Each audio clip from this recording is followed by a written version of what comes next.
So ஆர்மிக்கு போனேன்னு சொன்னேன்ல, ஆர்மிக்கு போனேன்னு சொல்லும்போது கல்லூரியில் படிக்கும்போது அந்த வேளச்சேரியில் ஒரு அப்பெல்லாம் கால் சென்டர் ஜாப் ரொம்ப பிரபலம்.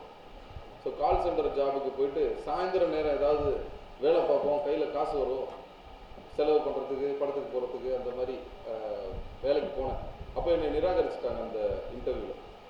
உங்களோட இங்கிலீஷ் வந்து அப்போ புதுசாக ஒரு வார்த்தை சொன்னார், அப்போ எனக்கு தெரியல, தங்கிலீஷ் மாதிரி இருக்குது அப்படின்னு. அது தமிழ் கலந்த இங்கிலீஷ் மாதிரி இருக்குது, நீங்கள் இங்கிலீஷ் இன்னும் பெட்டராக பேசினா தான் வேலைக்கு எடுக்க முடியும்.